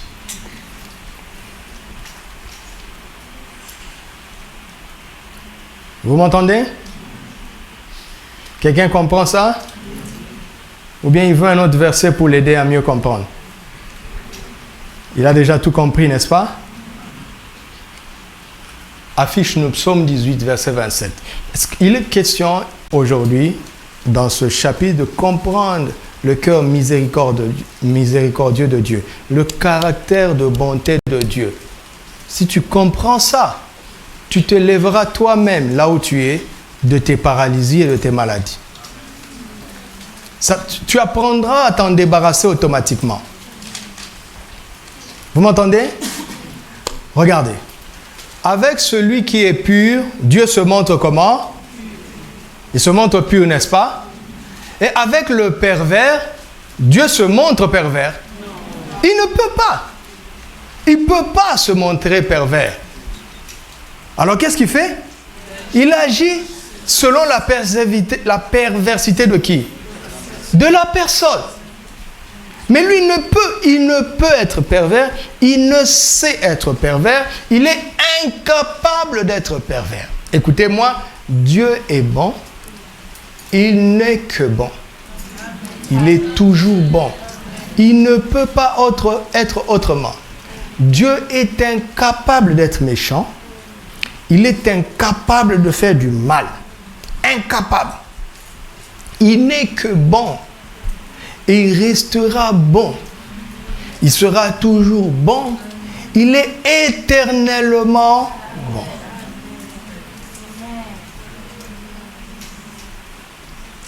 Qu'est-ce que ça veut dire que Dieu agisse selon la perversité des gens? Regarde, quand tu es pur, d'accord? Dieu se montre pur. Parce que lui aussi, il est pur. Lui, avant tout, est pur. D'accord? Quand tu es pur, il te montre que c'est lui le pur. Et il dit, bravo, tu es comme moi. Mais quand tu es pervers, il ne peut pas se montrer pervers. Parce qu'il n'y a aucune perversité en lui. Alors, il agit selon ta perversité. Qu'est-ce que ça veut dire? C'est ça la question. Qu'est-ce que ça veut dire? Donc là, nous comprenons une partie de la vérité et nous avons besoin de l'aide du Saint-Esprit pour qu'il nous donne d'autres versets qui vont nous aider à comprendre. Parce que la parole de Dieu s'explique par la parole de Dieu. Ok? Regardez. Je dis des choses qui montent sur mon cœur. Parce que le Seigneur est en train d'agir. Regarde. Un de tes ancêtres a adoré une idole et il a livré sa descendance. Ok? Et ces choses sont en train de se répercuter sur la lignée de génération en génération. À cause d'un acte. Qu'est-ce qu'il te reste à faire Si tu sens que ces choses commencent à venir sur toi, tu es né de nouveau. Qu'est-ce qui te reste à faire en plus? De demander pardon pour ce péché. Tu me diras, mais je n'étais pas là. Dieu te dit, va lire Daniel. Daniel 9. Quand il jeûne, écoute sa prière, il dit, Père, nous avons péché contre toi. Ce n'était pas lui. On connaît la vie du jeune homme. Mais il a compris qu'il faut croire en la miséricorde de Dieu. Parce que si ce problème est causé par les actes de péché, si Dieu pardonne cet acte, le problème s'en va. Le problème s'en va. Et Israël a été restauré grâce à la prière de Daniel. Mais il faut croire que Dieu est miséricordieux. Il faut le croire.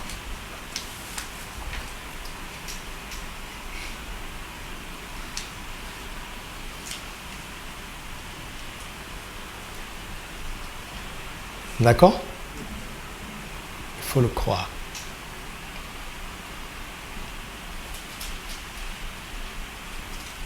Il faut le croire.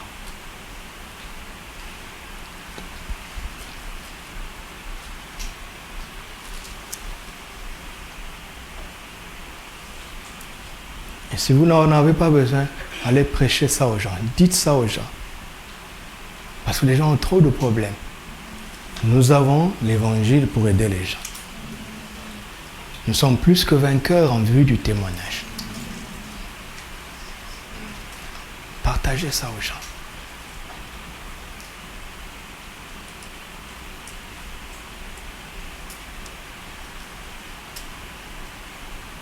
Je vis de donner des témoignages parce que certains sont ici. Les problèmes ont été résolus. Il faut croire en la bonté de Dieu. Alléluia. Dieu notre Papa est bon. Il est tellement bon. Il est tellement bon. Il est tellement bon. Il est tellement bon.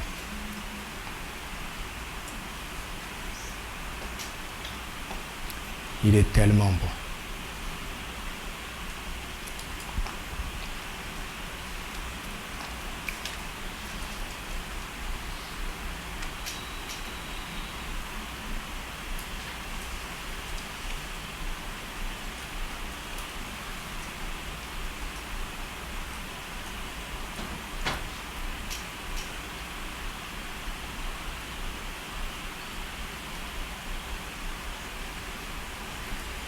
Psaume 32 et nous allons prier avec ce psaume.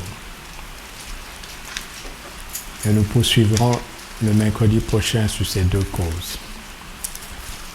Psaume 32.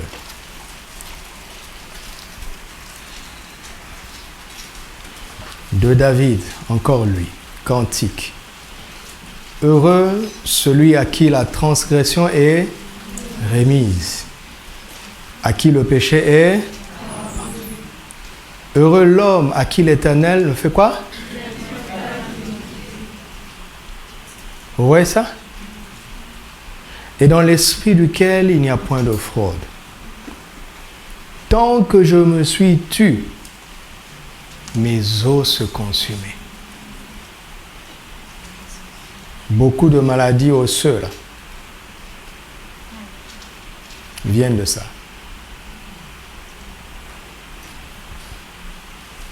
Je gémissais toute la journée, car nuit et jour, ta main s'appesantissait sur moi. Ma vigueur n'était plus que sécheresse, comme celle de l'été. Pause. Je t'ai fait connaître mon péché. Je n'ai pas caché mon iniquité. J'ai dit, j'avouerai mes transgressions à l'Éternel. Et tu as fait quoi? Tu as effacé mon péché? Tu as effacé quoi? Qu'est-ce que ça veut dire?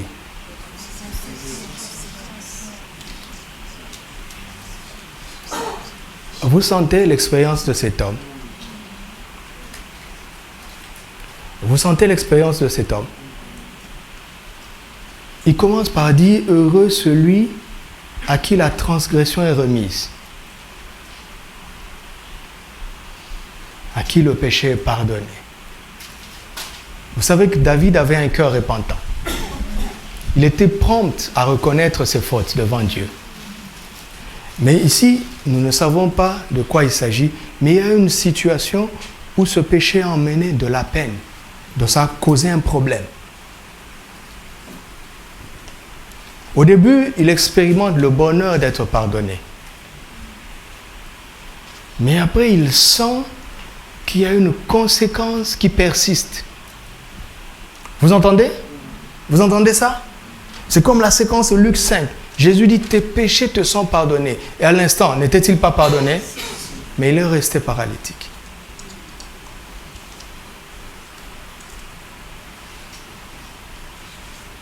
Alors, tant que je me suis tu, mes os se consumaient. Il s'est tu pourquoi? Vous savez, vous connaissez David, c'était un homme de prière.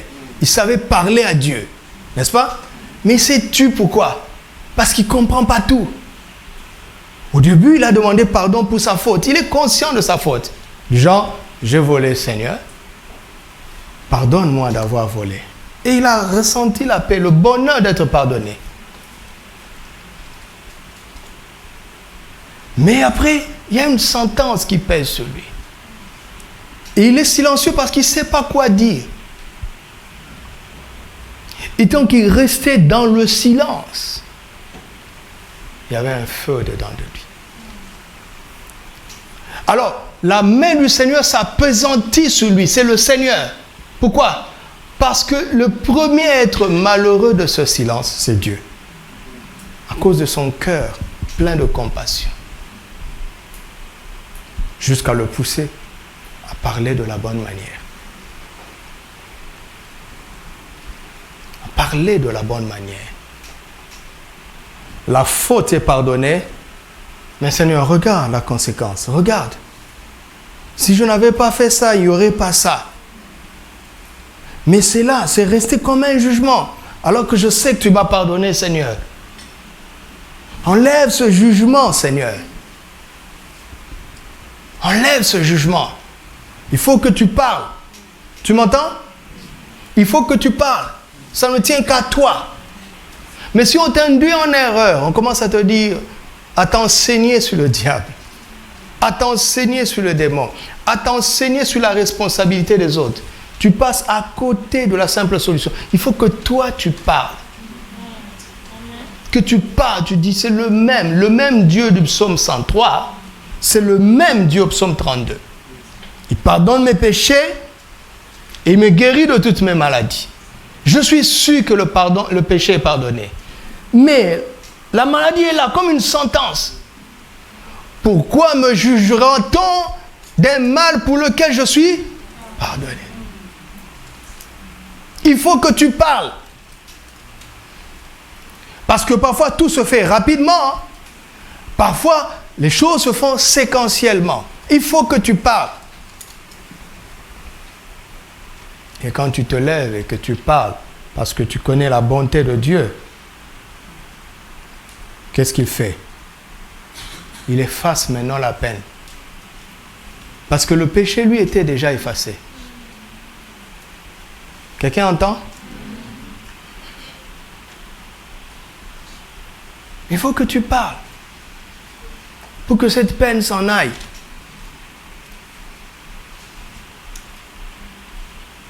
Elle n'a plus le droit d'être là.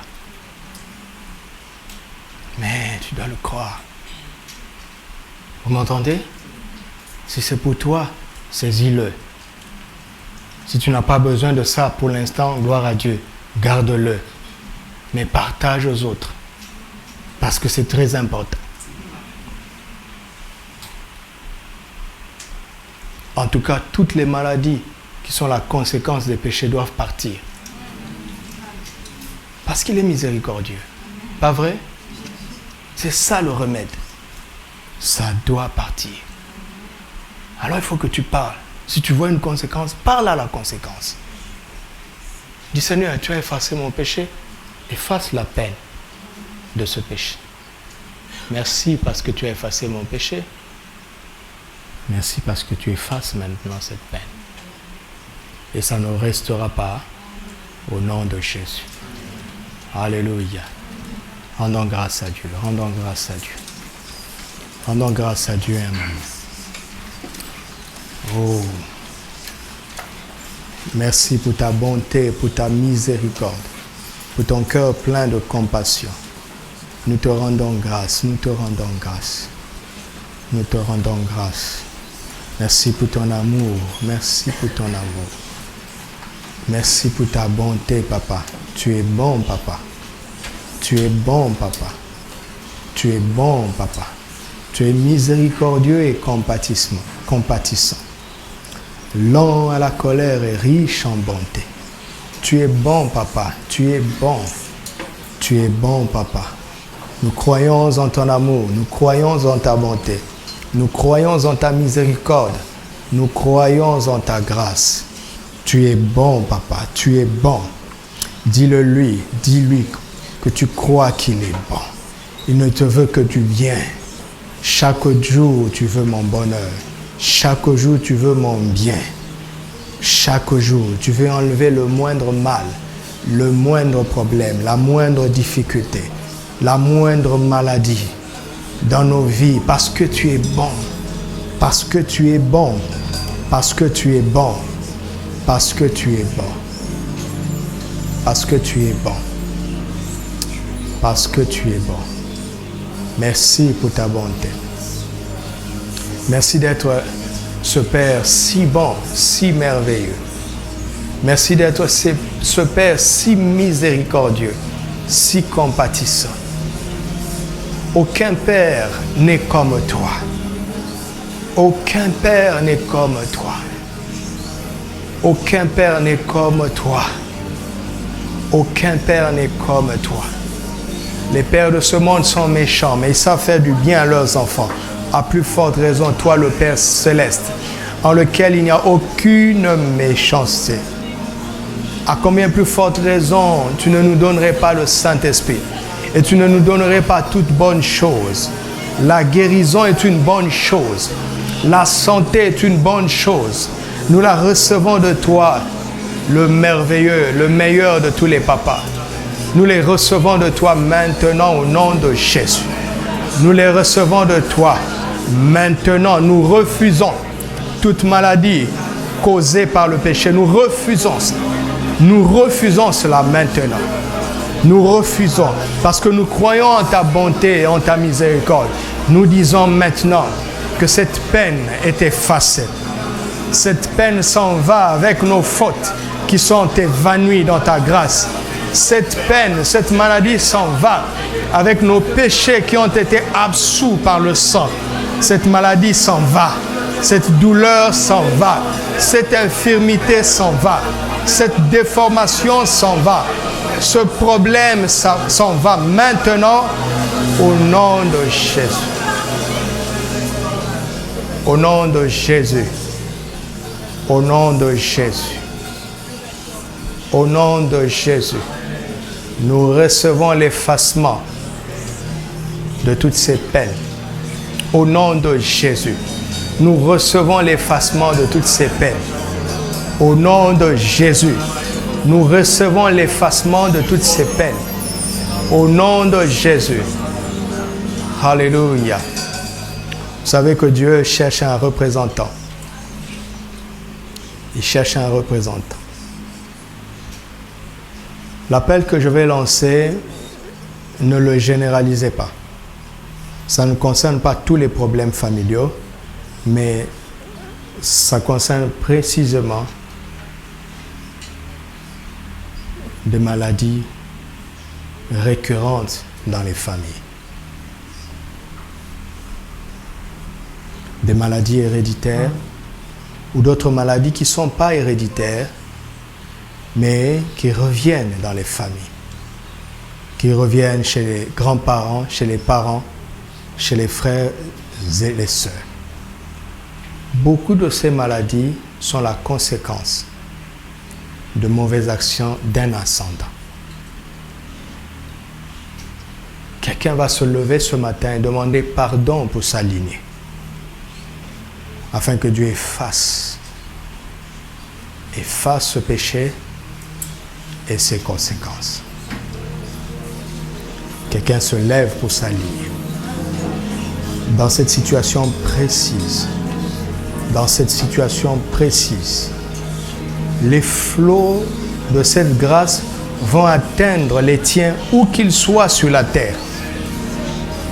Où qu'ils soient sur la terre, les flots de cette grâce, les flots de cette miséricorde de Dieu vont les atteindre par le Seigneur maintenant.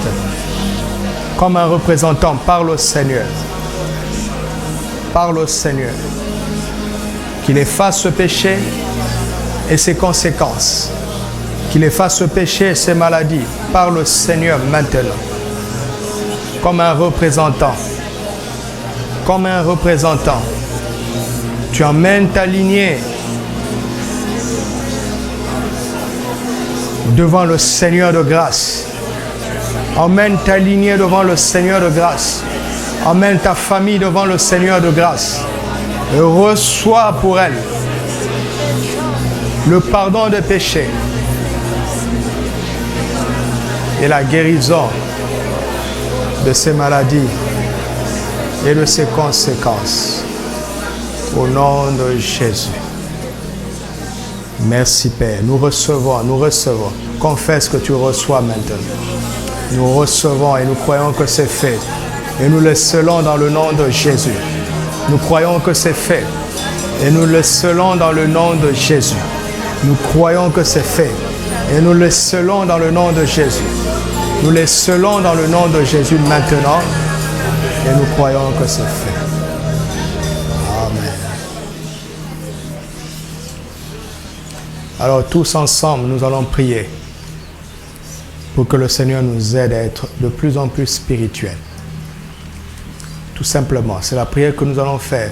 Et pendant que tu fais cette prière, là où tu réalises que tu es charnel par le Seigneur, nous allons approfondir ça demain, mercredi prochain. Mais il est bon que nous prenions avantage de ce qu'il a déjà amorcé ce soir. Confie-toi au Seigneur. Demande la grâce d'être spirituel, de devenir spirituel et de plus en plus spirituel. Seigneur, que personne parmi nous ne soit charnel ou ne continue d'être charnel. Éclaire-nous. Apprends-nous à être spirituel. Entraîne-nous dans la vie par la foi. Entraîne-nous dans la marche par la foi. Apprends-nous à être spirituel. Apprends-nous, entraîne-nous, Saint-Esprit. Entraîne-nous. Donne-nous du discernement dans nos habitudes. Révèle-nous ce qui procède de la chair. Comment la chair nous trompe. Comment la chair nous induit en erreur. Seigneur, parle-nous, inspire-nous. Va, Seigneur, dans les détails de nos quotidiens, dans les détails de nos habitudes, afin que nous vivions comme des princes, des fils du roi des rois, des enfants adoptifs du Dieu Tout-Puissant. Que nous ne vivions plus comme des hommes, que nous ne vivions plus comme des hommes charnels, que nous ne vivions plus comme des princes quelconques. Non, Seigneur, mais que nous vivions comme des fils de Dieu, des fils du Très-Haut, des fils du Très-Haut, au nom de Jésus. Alléluia. Dites avec moi, par la grâce de Dieu, je ne serai plus charnel, car je suis spirituel. Et je serai de plus en plus spirituel. Chaque jour, je grandis dans la vie de l'Esprit. Je grandis dans la vie par la foi. Chaque jour, je marche selon l'Esprit. Et je n'accomplis pas les désirs de la chair. Chaque jour, je fais mourir les œuvres de la chair. Par l'Esprit de Dieu qui habite en moi. Je tends vers la maturité. Vers la ressemblance à Christ. Je suis spirituel. Conduit par l'Esprit. Un fils de Dieu. Je ne suis pas un prince quelconque. Ni un homme ordinaire. Mon corps est le temple du Saint-Esprit. Je n'y mettrai pas n'importe quoi. Car je suis plus qu'un prince. Je suis un fils de Dieu. La longévité est mon partage. Ô mon corps, je te maintiens en bonne santé par la sagesse de Dieu. Ô mon âme, je te maintiens dans la soumission par l'Esprit de Dieu qui vit en moi. Je suis un temple du Saint-Esprit. La faiblesse n'habite pas mon corps. La maladie n'a pas de place en moi. Aucune infirmité. Aucune paralysie. Aucun dysfonctionnement. Au nom de Jésus, je commande maintenant le rétablissement de chaque aspect défaillant dans mon corps. L'esprit de vie maintenant restaure chaque organe, chaque cellule de mon corps et purifie mon sang. Aucune bactérie nocive n'a de place en moi. Je proclame maintenant la mort de toute mauvaise bactérie. Je proclame maintenant la mort de tout virus. Au nom de Jésus, mon corps est en bon état. Il fonctionne comme Dieu l'avait prévu. Mon cœur fonctionne comme Dieu l'avait prévu. Mon estomac, mes reins, mon pancréas, tout en moi, mon intérieur, à l'intérieur de mon ventre, Zoé, la vie de Dieu, remet de l'ordre. Ma digestion est parfaite. Mes os sont forts. Mon sang est pur. Tout en moi est parfait. Parce que l'ordre est revenu. Ma vue est corrigée. Mon nuit est en bonne santé. Mes yeux sont en bonne santé. Mes oreilles sont en bonne santé. Même ma dentition est corrigée. Dans le nom de Jésus. Mes pensées se tournent dans la bonne direction. Je raisonne comme un fils de Dieu. Je ne raisonne pas comme les hommes. Je raisonne comme un fils de Dieu. À chaque fois que j'entends la parole de Dieu, à chaque fois que je reçois une information de la parole de Dieu, je raisonne de la bonne façon. Pour moi, Jésus est le Fils de Dieu. Il pardonne le péché. Et ce qu'il fait n'est pas étrange, mais c'est merveilleux. Il ne fait que des choses merveilleuses, des choses admirables. Le surnaturel est normal pour moi. Le miraculeux est normal pour moi. Les signes et les prodiges sont normaux pour moi. Chaque jour, je vis un miracle. Chaque jour, j'administre un miracle. Dans le nom de Jésus. Chaque jour, je suis un miracle. Le mal qui atteint tout le monde n'aura aucun effet contre moi. Avec le bouclier de la foi, j'éteins tous les traits enflammés de l'ennemi. Je refuse la peur. Je refuse la peur. Je refuse toute mort prématurée.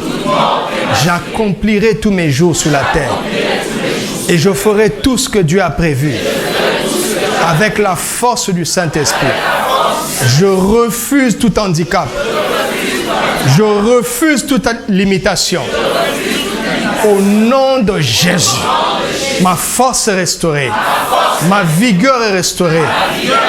Mes capacités sont renouvelées. Si j'ai besoin d'aide, le Seigneur me l'enverra. Toute personne qui doit m'aider sera là.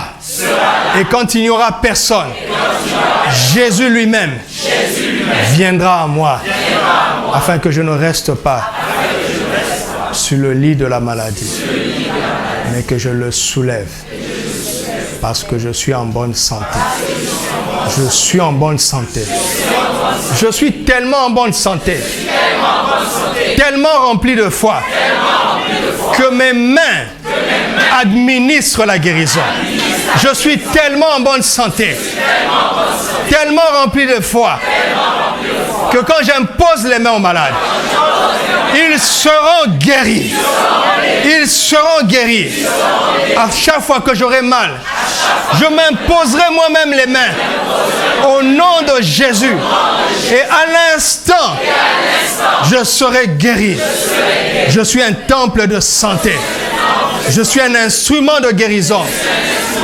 Entre les mains du Seigneur, je suis charismatique et spirituel. Je suis charismatique et spirituel. Je ne suis pas faible. Et je ne suis pas charnel. Je ne suis pas faible. Je ne peux pas être faible. Je refuse d'être faible. Je refuse d'être charnel. Je rejette tout ce qui est charnel. Je rejette toute faiblesse. Je suis fort par la force toute puissante du Seigneur. Je suis charismatique par les dons du Saint-Esprit.